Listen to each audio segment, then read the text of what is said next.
Hello everyone, let's review radical expressions. So first, let's simplify the square root of x times the cubic root of x. So for each of these roots, we may write with fractional exponents. For instance, square root of x is x to the power 1/2, and the cubic root of x is x to the power 1/3. Now our law for exponents, when we're multiplying terms with the same base, is to add the exponents together. So this results in a single term, x to the power 1/2 plus 1/3. And in order to group these two fractions together, we need a common denominator of 6. So this is x to the power 3/6 plus 2/6, which is x to the power 5/6. Or equivalently, the sixth root of x to the power 5. Next, what if we take the quotient square root of x divided by the cubic root of x?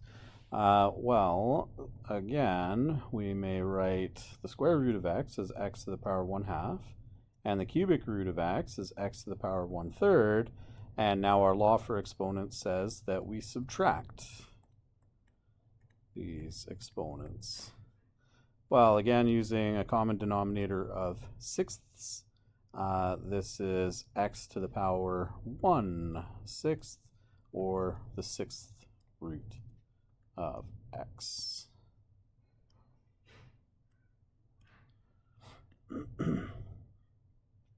Next, suppose we have 2 times the square root of 3, all raised to the power 4.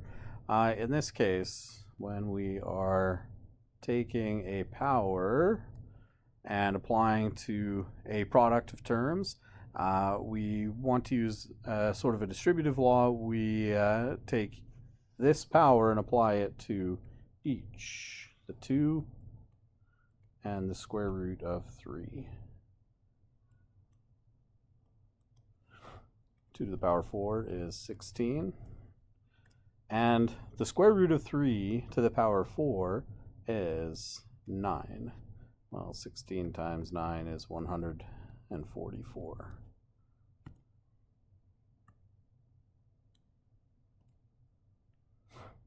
Okay, suppose we want to simplify the cubic root of 64 times a to the power 6. Well, as with the previous example, we are taking the same power, this time to the power 1/3, and applying to the product 64 times a to the power 1/6. So we apply this power to each, the 64 and the a to the power 6. So I'm going to write this as a fractional exponent 1/3. Cubic root of 64 is just 4. And a to the power 6 raised to the power 1/3, we multiply the exponents. So this becomes 6 times 1/3, or a squared, 4a squared.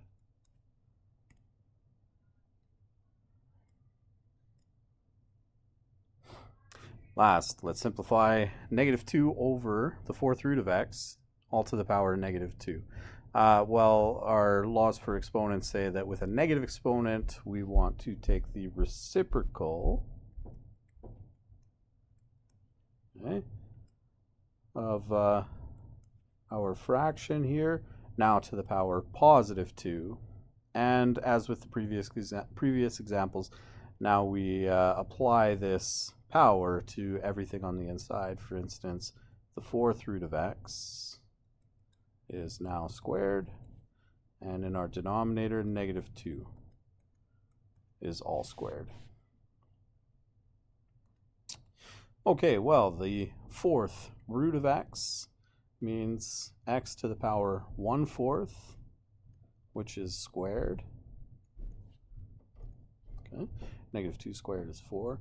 And 2 over 4 simplifies to a half, so this is 1/2, x to the power 1/2 on top over 4, or x square root over 4.